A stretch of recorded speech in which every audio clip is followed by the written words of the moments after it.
काल झालेल्या जिल्हा नियोजन समितीच्या मध्ये मी पालकमंत्री महोदयांच्या समोर खंत व्यक्त केली की नंदुरबारला शहराला असलेल्या वळण रस्त्यांवरती फार खड्डे आहेत। रस्त्याचं टेंडर मंजूर झालं, काम होतील, काम व्हायला 2 वर्ष लागणार आहेत। तोपर्यंत त्या ठेकेदाराने कमीत कमी खड्डे तरी बंद केले पाहिजे। आणि नंदुरबार शहराच्या बायपासला सर्व्हिस रोड आहे त्या टेंडरमध्येच, तर सर्व्हिस रोडचं काम चालू केलं पाहिजे। कारण नॅशनल हायवेच्या कामाला समजा वेळ लागेल तरी सर्व्हिस रोड जर चालू झाला तर पर्यायाने अर्धी वाहतूक किंवा शहरातली वाहतूक सर्व त्याच्यावर डायव्हर्ट होते।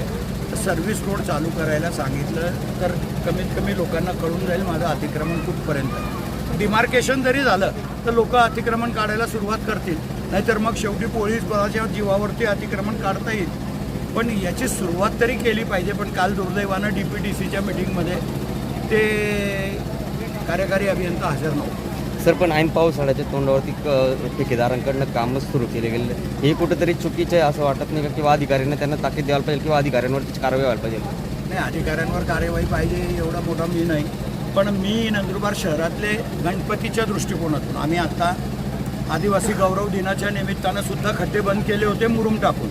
आता गणपतीच्या निमित्तानं सुद्धा आम्ही खड्डे बंद करायचं नियोजन शहरातलं गणपतीचा मार्ग केला आहे।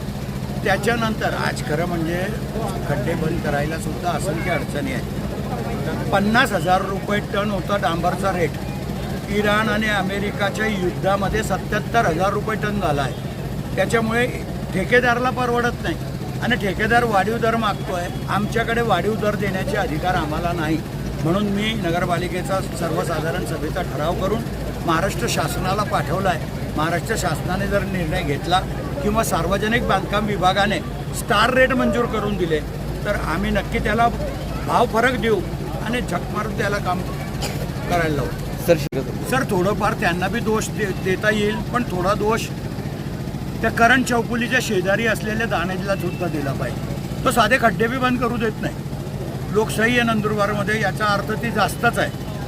जमिनीचा मालक एवढ्या लहानपणापासून मी 67 वर्षाचा आहे, मी 10 वर्षाचा होतो तेव्हापासून प्रकाशाचा रस्ता पाहतोय, तरी तो खड्डे बंद करू देत नाही आणि प्रशासन काहीच करत नाही, तो अडचण आणतो म्हणून।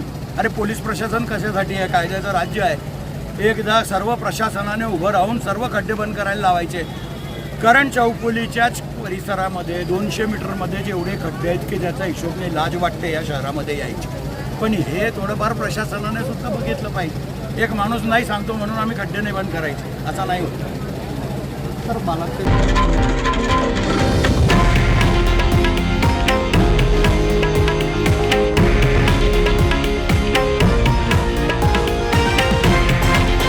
हे आहे देशातील नंबर 1 न्यूज नेटवर्क आणि आपण पाहत आहात TV9 मराठी, एकमेव।